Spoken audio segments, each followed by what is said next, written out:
What's going on, guys? This is Mike V. Detroit Borg with a look at OS 10.8 or Mountain Lion. So no longer called Mac OS 10, it's just OS 10.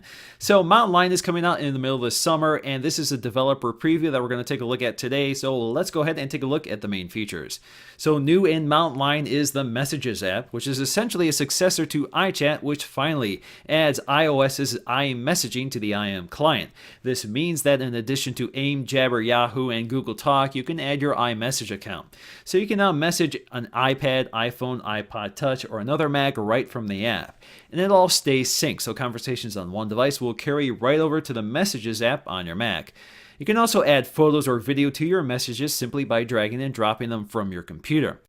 Now, this only works with verified iMessage email addresses or phone numbers, so you can't text message everybody unless they are using iMessage on their iOS 5 device or Mac. And just like the iMessaging app, you can see if they are writing back or if a message has been delivered. And finally, you can launch a FaceTime conversation right from the app.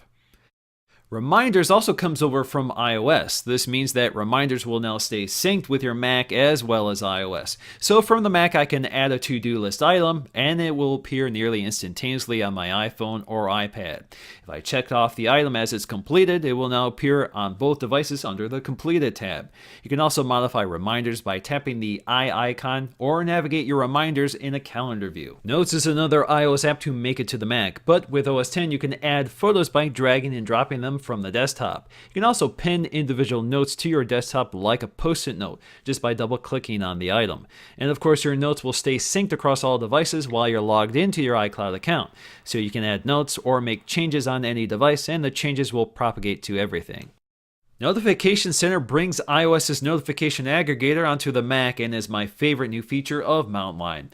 Just like with iOS, notifications from all apps are aggregated into a list which you can bring up and hide with a swipe. In the Mac's case, swiping two fingers across the trackpad will bring up the list, or you can tap the notifications icon in the upper right corner.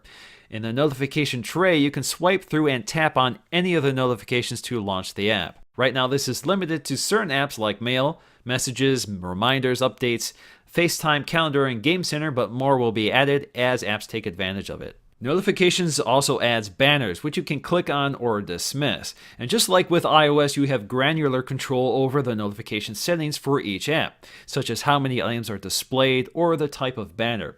In this case, I can choose none, banner, which will briefly flash the notice and then automatically disappear, or an alert, which will stay on the screen until I open it or dismiss it. Share Sheets is a new sharing architecture built into many OS X apps, including Safari, Notes, Reminders, Photo Booth, and iPhoto. This allows you to quickly share photos, links, and more with a variety of accounts like Twitter or Flickr. To add these accounts, all you have to do is go to Settings, go to your Mail Contacts and Calendars, and from there you can now add a variety of accounts such as Twitter, Flickr, Vimeo, and AOL. Once you've added these accounts, you can now click on the share icon from the apps that have it and share content with these accounts. So for example, if I'm in Safari, if I click on the share icon, I have the options that make sense for sharing content from Safari, such as messaging and Twitter. So if I click Twitter, I get this little share sheet with the link, and I can go ahead and type in my message and send it off. Game Center has also been added to the Mac, which lets you transfer your Game Center account to your Mac using your Apple ID, so you can now continue to meet up with your Game Center contacts, maintain your leaderboard scores, and join multiplayer games no matter what devices are being used. AirPlay Mirroring now allows you to mirror your Mac's desktop directly on your HDTV via an Apple TV. So if your Mac and Apple TV are sharing the same home network, your Mac will detect the presence of the Apple TV. An AirPlay Mirroring icon will then appear in the upper right corner, which will let you activate the feature. Once activated, the icon will go blue, and you can continue to use your Mac while displaying the screen on your Apple TV. So from here you can browse the web, look at photos, and watch video while streaming both audio and video to your HDTV. This will turn off the audio, however, on your Mac. This works great with services like Hulu, which currently do not have a presence on the Apple TV. You also have the option to switch the resolution pushed to the Apple TV to the native 720p resolution, which will make reading text on the HDTV much easier, but will lower the resolution on your Mac. Apple has also instituted Gatekeeper, which is a new security tool that allows the user to limit the type of applications installed and operated on the Mac. The idea is to prevent malicious software from being installed or stopping installed applications that do not have the new Apple Security Certificate. So from the security settings, you can allow applications to download only from the Mac App Store, and identify developers which are using the new security certificate, or you can turn it off completely, which allow you to install software from any stores. Other new features include iCloud Setup, which will prompt new OS X installations to log users into their iCloud account to set up their mail, contacts, calendar, Safari, FaceTime, and Mac App Store. iCloud will also finally allow documents to be stored so they can be accessed from iOS or from Mac OS X. So you can basically save files to iCloud or to your local hard drive.